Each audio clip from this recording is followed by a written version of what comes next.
अस्सलाम वालेकुम दोस्तों, मैं हूं नबी बश and once again chemistry with MB में आप सब लोगों को वेलकम। हाजिर हुए वापस एक नई वीडियो के साथ।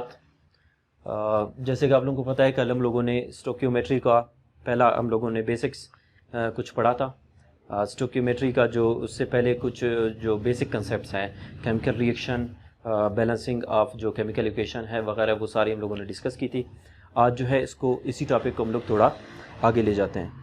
जैसे कि आप लोगों ने कल पढ़ा था, स्टोक्योमेट्री को डिफाइन हम लोगों ने किया था कि ये क्या करता है कि जो आपके पास एक बैलेंस्ड केमिकल इक्वेशन है, उसमें जो रिएक्टेंट्स एंड प्रोडक्ट्स है उनके दरमियान जो क्वांटिटेटिव रिलेशनशिप है उसको क्या करता है, शो करता है।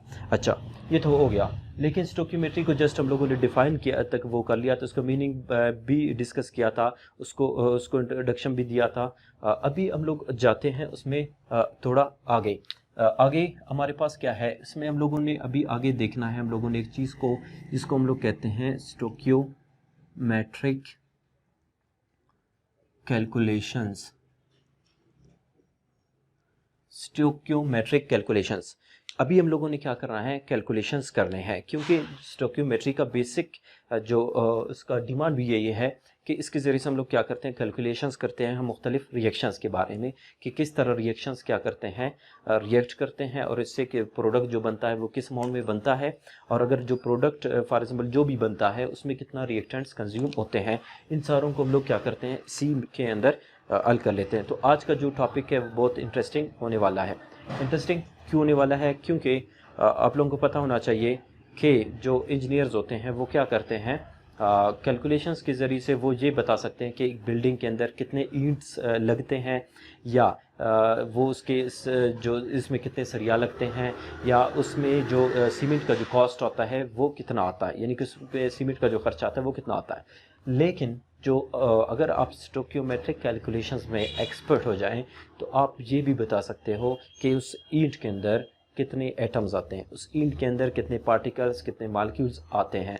तो अगर आप जो है इसमें एक्सपर्ट हो जाए, अगर सही तरीके से आप लोग पढ़ेंगे इंशाल्लाह एक्सपर्ट तो हो जाएंगे, तो इसके ज़रिए से आप ये भी मालूम कर सकते हो।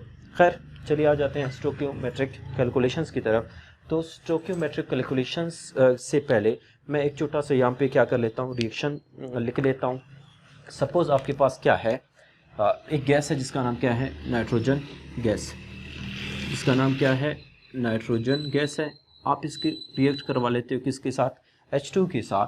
ये दोनों मिलकर क्या बनाते हैं, एक गैस बनाते हैं जिसको हम लोग कहते हैं अमोनिया गैस। ठीक है। अच्छा, कल हम लोगों ने पढ़ा था कि एक अनबैलेंस्ड रिएक्शन से डायरेक्ट आप कभी भी स्टोक्योमेट्रिक कैलकुलेशंस नहीं कर सकते।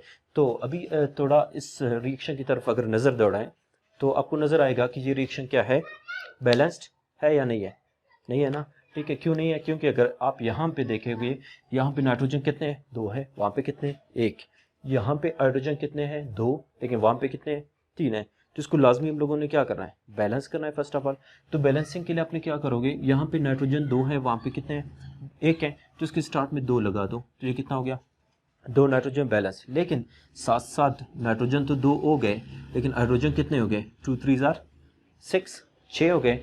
तो हाइड्रोजन की तादाद तो यहाँ पे 3 है, कम है, तो इसके स्टार्ट में हम लोग क्या लगाएंगे, 3 लगाएंगे। तो इस तरीके से आपका जो रिएक्शन है वो क्या हो जाता है, बैलेंस हो जाता है। अभी इसके ज़रिए से हम लोग मुख्तलिफ स्टोक्योमेट्रिक कैलकुलेशंस कर सकते हैं। लेकिन यहाँ पे फर्स्ट ऑफ ऑल आप ये देख लें कि ये जो नंबर हम लोगों ने ये लगाया है 3 2, और यहाँ पे कुछ नहीं है, तो जहाँ पे कुछ नहीं का मतलब हमेशा क्या होता है, 1। ठीक है, ये 1 हमारे पास है। इन तीनों नंबर्स को हम लोगों ने कल भी नाम दिया था, इसको हम लोग क्या नाम देते हैं, इसको नाम देते हैं स्टोक्योमेट्रिक कोफिशिएंट। इनको हम लोग नाम देते हैं किस चीज़ का, स्टोक्योमेट्रिक कोफिशिएंट्स का। ठीक है, कल हम लोग ने बताया था ना, इसको कोफिशिएंट कहते हैं, लेकिन स्टोक्योमेट्रिक क्यों कहेंगे, क्योंकि इन्हीं के ज़रिए से आप क्या कर लोगे, कैलकुलेशंस कर लोगे, रिएक्टेंट और प्रोडक्ट के मुख्तलिफ उनकी रिलेशनशिप्स के बारे में बताओगे। अच्छा, इन्हीं स्टोक्योमेट्रिक कैलकुलेशन कोफिशिएंट्स को हम लोग एक दूसरा नाम भी देते हैं। क्या नाम देते हैं, इसको हम लोग कह सकते हैं, हम लोग स्टोक्योमेट्रिक, अपने हिसाब से हम लोग नाम दे सकते हैं इसको स्टोक्योमेट्रिक अमाउंट्स। ठीक है, इसको हम लोग नाम देते हैं किस चीज़ का, स्टोकियोमेट्रिक अमाउंट्स का। क्यों कहते हैं, क्योंकि आपको पता है कि ये जो 1 है, 3 है, 2 है, ये आपको बताते हैं किस चीज़ के बारे में, अमाउंट के बारे में। ठीक है, आपको पता है यहाँ पे कितने मालिक्यूल है, आप कह रहे हो कि 1 मालिक्यूल है, या आप कह रहे हो ये 1 मोल है, ये कितने मोल है, 3 मोल है, ये 2 मोल है। ठीक है, ये आपको अमाउंट के बारे में बता रहा है, चाहे वो रिएक्टेंट हो चाहे वो प्रोडक्ट है, उनके अमाउंट के बारे में बता रहा है। ठीक है, जब कोई कोफिशिएंट आपको किसी चीज़ की अमाउंट के बारे में बताए तो हम इसको स्टोकियोमेट्रिक अमाउंट्स भी कह सकते हैं। क्लियर यहाँ तक? अच्छा, अभी जो स्टोकियोमेट्रिक अमाउंट्स है, याद रखो, वो आपके पास सिर्फ एक तरीके से नहीं आते, वो मुख्तलिफ तरीक़ों से आपके लिए आ सकते हैं। तो हम लोग देखते हैं कि जो स्टोकियोमेट्रिक अमाउंट्स है वो आपके लिए किस तरह, किस किस कंडीशंस में आ सकते हैं, इनके कौन कौन सी टाइप्स हैं। तो फर्स्ट हम लोग लिखते हैं जो स्टोकियोमेट्रिक अमाउंट है वो आपके पास क्या है, उसको हम लोग लिखते हैं मोल। ठीक है, मोल आपके पास क्या है, स्टोकियोमेट्रिक अमाउंट है। ठीक, सेकंड हम लोग लिखते हैं कि आपके पास क्या है, मैंने लिख लिया यहाँ पे मास है। ठीक है, मास में भी आ सकता है, ग्राम में आ सकता है। ठीक, यहाँ पे मैंने जी इसके साथ लिख लिया। बाज़ औक़ात अमाउंट को आपको ग्राम में दिया जाता है। थर्ड आपके पास क्या है, क्वांटिटी। ठीक है, पार्टिकल्स के हिसाब से दिया जाता है, आपको क्वांटिटी दी जाती है। और फोर्थ आपके पास क्या है, वॉल्यूम। ठीक है, वॉल्यूम। ये इन 4 सूरतों में आपको स्टोकियोमेट्रिक अमाउंट दिया जाता है और आपसे पूछा जाता है कि आप बताएं कि इसके हिसाब से कितने मोल आपके पास प्रोडक्ट बनेगा, या कितना ग्राम प्रोडक्ट बनेगा, या कितना क्वांटिटी या कितना वॉल्यूम आपके पास प्रोडक्ट बनेगा। ठीक है, और रिएक्टेंट के वाले से भी हम इसको देख सकते हैं कि कितना आपके पास वॉल्यूम, पार्टिकल्स, मास या आपके पास मोल रिएक्टेंट का कंज्यूम होगा इस रिएक्शन को करने के लिए। ठीक है, तो इन चारों तरीकों से हम लोग क्या कर सकते हैं, स्टोकियोमेट्रिक कैलकुलेशंस कर सकते हैं। तो इन ये सारे अमाउंट को शो करते हैं। जब अमाउंट को शो करेंगे तो लाजमी हम इनको क्या करेंगे, स्टोकियोमेट्रिक अमाउंट्स। और ये स्टोकियोमेट्रिक जो अमाउंट्स शो करने वाले नंबर्स होते हैं वो हमेशा फार्मूले के स्टार्ट में लगे होते हैं, तो उसी वजह से हम इनको नाम देते हैं किस चीज़ का, स्टोकियोमेट्रिक कोएफिशिएंट्स का भी नाम देते हैं। क्लियर? अच्छा अभी सबसे पहले स्टोकियोमेट्रिक कैलकुलेशंस तो इम्पॉर्टेंट हमें पता है, लेकिन उनको करने से पहले हमें इन सारे चीज़ों को, इन सारे टर्म्स को अच्छी तरीके से समझना हमारे लिए क्या है, इम्पॉर्टेंट है। जब तक हम लोग मोल को, क्वांटिटी, मास वगैरह को, इनको सही तरीके से नहीं समझेंगे, हम लोग स्टोकियोमेट्रिक कैलकुलेशन सही तरीके से नहीं कर सकते। तो इसी वजह से सबसे पहले हम लोग क्या करते हैं, इनको समझ लेते हैं कि ये क्या है। तो सबसे पहले हम लोग आ जाते हैं मोल की तरफ कि व्हाट इज़ मोल। तो सबसे पहले बहुत से स्टूडेंट्स को इसी मोल में क्या होता है, बहुत कन्फ्यूजन का वो शिकार हो जाते हैं। तो और ये याद रखो, मोल बहुत ही ज़्यादा इम्पोर्टेंट आप लोगों का वो है, टॉपिक है, जिसकी वजह से आपके जो पहला जो चैप्टर है उससे बहुत सारे नहीं बल्कि सारे आपके मोस्टली क्वेश्चन इसी मोल कंसेप्ट से ही हल हो जाते हैं। और मोस्टली जो आपका पेपर बनता है उसमें भी जो है बहुत सारे क्वेश्चन ज़्यादातर क्या हो जाते हैं, आपके पहले चैप्टर स्टोकियोमेट्री से आते हैं, जिसमें ज़्यादातर रोल किसका होता है, मोल का होता है। तो मोल को सबसे पहले लाजमी आपके लिए समझना है, इसको बिल्कुल भी कम्प्लेक्स मत समझिए, ये बहुत ही ईजी है। किस तरह इजी है, आप इसको जस्ट ये समझें कि मोल आपके पास क्या है, क्या है मोल। मोल आपके पास एक यूनिट है, छोटा सा आपके पास क्या है, एक यूनिट है। ठीक है, जैसे आपके पास बाकी यूनिट्स हैं, यहाँ पे मैं साइड पे लिखता हूँ। जैसे हम लोग कहते हैं मास का यूनिट क्या है आपके पास, हम लोग कहते हैं ग्राम है। ठीक है, टाइम का आपके पास क्या है यूनिट, हम लोग कहते हैं सेकेंड है।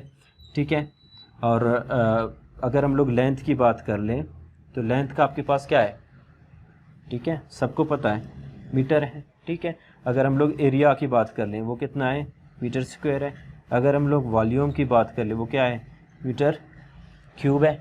ठीक है, सॉरी ये केजी है। ठीक है, अच्छा ये उसी तरह जब अब लोग बात कर लेंगे किस चीज़ की, मोल की, वो भी आपके पास क्या है, एक यूनिट है। किस चीज़ को मालूम करने के लिए, ये मास, टाइम वगैरह को मालूम करने के लिए थे, तो ये आपके पास किस चीज़ को मालूम करने के लिए है, क्वांटिटी को मालूम करने के लिए है। चीज़ क्वांटिटी का मतलब क्या है, आप इसको ये भी लिख सकते हो कि ये आपको बताएगा पार्टिकल्स के बारे में। पार्टिकल्स के किस चीज़ के बारे में, नंबर के बारे में, नंबर ऑफ पार्टिकल्स के बारे में बताएगा। और वो पार्टिकल्स आपके पास मुख्तलिफ सूरतों में हो सकते हैं। ठीक है, वो पार्टिकल्स आपके पास क्या हो सकते हैं, पार्टिकल्स एटम्स भी हो सकते हैं। वो आपके पास क्या है, मैं इसको थोड़ा ऊपर लिखता हूँ कि वो पार्टिकल्स आपके पास एटम्स, यहाँ पे मैं लिखता हूँ एटम्स भी हो सकते हैं, मॉलिक्यूल्स भी हो सकते हैं, और ये क्या हो सकते हैं, फार्मूला यूनिट्स भी हो सकते हैं। ठीक है, वो पार्टिकल्स आपके पास मुख्तलिफ टाइप के हो सकते हैं जिसके ज़रिए से हम इनको क्या करते हैं, डिस्कस करते हैं। अच्छा, तो ये तो क्लियर हो गया कि मोल जस्ट एक आपके पास क्या है, यूनिट है, किस चीज़ का, क्वांटिटी का। अभी हम आ जाते हैं इसकी डेफिनेशन की तरफ कि मोल का जो डेफिनेशन है वो क्या बनेगा। तो सबसे पहले हम लोग यहाँ पे लिखता हूँ मोल। अभी इसको हम लोग क्या करते हैं, पहले डिफाइन कर लेते हैं कि इसकी डेफिनेशन क्या बनेगी। मोल आपके पास क्या है, सिंपल सी मैं बात आप लोगों को दो तरीके से हम लोग इसको क्या करते हैं, डिफाइन कर लेते हैं। पहले डेफिनेशन आप लोग ये लिख लें कि मोल आपके पास क्या है, किसी भी एटम हो या मॉलिक्यूल हो या फार्मूला यूनिट हो, अगर उसके मास को, ठीक है, आप उसके वेट को अगर आप क्या कर लें, ग्राम में ज़ाहिर करें, तो वो क्या कहलाएगा, एक मोल कहलाएगा। सपोज तो आप क्या लिखोगे, when masses of what atoms, molecules or formula units are expressed in gram, then क्या होगा, it is called मोल। इसको हम लोग क्या कहेंगे, मोल कहेंगे। ठीक है, जब हम लोग किसी भी एटम के मास को, मॉलिक्यूल के मास को या फार्मूला यूनिट के मास को ग्राम में एक्सप्रेस करेंगे, किस चीज़ में, ग्राम में, तब हम इसको क्या कहेंगे, एक मोल कहेंगे। ठीक है, दूसरी डिफिनेशन आप क्या लिख सकते हो कि कोई भी क्या हो, सब्सटेंस हो आपके पास, सब्सटेंस या एनी सब्सटेंस लिख लो, एनी सब्सटेंस कंटेनिंग, ठीक है, जिसमें मौजूद हो क्या, 6.022 10⁻23 पार्टिकल्स। ठीक है, कोई भी सब्सटेंस जिसमें आपके पास कितने पार्टिकल्स हो, इतने पार्टिकल्स, 6.022 × 10⁻23 पार्टिकल्स अगर उसमें मौजूद हो तो वो भी किसके बराबर है, एक मोल के बराबर है। ठीक है, और पार्टिकल्स का मैंने बताया था, पार्टिकल्स आपके पास एटम्स भी हो सकते हैं, मॉलिक्यूल भी हो सकते हैं, और फार्मूला यूनिट भी हो सकते हैं। तो और ये इस नंबर को हम लोग नाम देते हैं किस चीज़ का, इसको कहते हैं हम लोग एवोगैड्रो नंबर। इस नंबर को नाम देते हैं हम लोग किस चीज़ का, एवोगैड्रो नंबर का। क्यों, क्योंकि इसी को डिस्कवर किसने किया था, डिस्कवर तो नहीं कह सकते हम लोग, इस नंबर को प्रोपोज हम लोग कह सकते हैं कि किया था किसने, एवोगैड्रो ने। तो उसी इस नंबर को हम लोग क्या नाम देते हैं, एवोगैड्रो नंबर का। तो इस नंबर को हम लोग क्या कहते हैं, एवोगैड्रो नंबर। अच्छा, यहाँ तक हो गया। फिर जो मोल है, मैं यहाँ पे इसको मिटा देता हूँ। मोल को हम लोग क्या करते हैं, अभी देखते हैं कि इसका फार्मूला क्या है, इसका सिंबल क्या है, इसको हम लोग कैसे मालूम कर सकते हैं। तो सबसे पहले हम लोग क्या करते हैं, इसका सिंबल लिखते हैं कि जो मोल है उसका जो सिंबल है हमारे पास वो क्या है। मोल का मैंने बता दिया कि आपके पास क्या है, mole is always expressed in N. Mole आपके पास किसके बराबर है, एन के। एन इसका क्या है, सिंबल है। अगर इसका फार्मूला लिख ले हम लोग, फार्मूला इसका किसके बराबर है, number of mole is always equal to given mass divided by क्या, एटॉमिक मास, या आपके पास क्या होगा, मॉलिक्यूलर मास, या आपके पास क्या होगा, फार्मूला मास। आपको गिवन मास दिया जाता है, आपके पास पहले से किसी एटम का, मॉलिक्यूल का या फार्मूला यूनिट का मास होता है, तो इसको डिवाइड करेंगे, आपके पास वो किसके बराबर होगा, नंबर ऑफ मोल के। और सिंपली अगर हम लोग लिखना चाहें तो सिंपली आप लोग इसको इस तरीके से भी लिख सकते हैं कि जो आपके पास n है वो किसके इक्वल है, गिवन मास को हम लोग छोटे किससे शो करते हैं, m से, और नीचे हम लोग लिखते हैं कैपिटल M। छोटा m किस चीज़ को शो करता है, स्मॉल m गिवन मास को, और कैपिटल M आपके पास क्या है, atomic mass, molecular mass, formula mass, इन तीनों को जाहिर करता है। और इन तीनों को हम लोग एक साथ ये भी लिखते हैं मोलर मास। ठीक है, इसको हम लोग क्या कहते हैं, मोलर मास। तो यहाँ पे ये आप लोग समझ सकते हैं कि ये स्मॉल लेटर गिवन मास को शो कर रहा है और कैपिटल एम किस चीज़ को, मोलर मास। और मोलर मास में आपके पास atomic mass, molecular mass, formula mass सारे आते हैं। ये आपके पास क्या है, मोल हो गया। यहाँ तक हो गया डेफिनेशन इस मोल की वगैरह की, स्टोइकियोमेट्रिक कैलकुलेशंस वगैरह। कल जो है हम लोग इंशाल्लाह आगे जाएंगे कि नंबर ऑफ मोल्स कैसे मालूम कर लेते हैं। ये फार्मूला तो हो गया। अभी आप लोगों को कोई भी सवाल आप बुक में देख सकते हो, पहले तो आप डायरेक्ट भी मालूम कर सकते हैं क्योंकि फार्मूला आपके पास क्या है, सामने है। लेकिन अगर फिर भी ना कर ले तो कल से हम लोग वैसे भी इस कैलकुलेशंस को स्टार्ट करने जा रहे हैं कि नंबर ऑफ मोल्स को हम लोग कैसे मालूम कर सकते हैं। अगर नंबर ऑफ मोल हमें दिया गया हो तो लाजमी इन दोनों में से एक क्या होगा, नहीं होगा, तो थर्ड क्वांटिटी को हम लोग क्या कर सकते हैं, मालूम कर सकते हैं। तो यहाँ पे ये चैप्टर क्या, टॉपिक हमारा क्या होता है, ख़त्म हो जाता है। मिलते हैं इंशाल्लाह नेक्स्ट वीडियो में। तब तक के लिए अपना ढेर सारा ख्याल रखिएगा। Thank you very much. अल्लाह हाफिज़।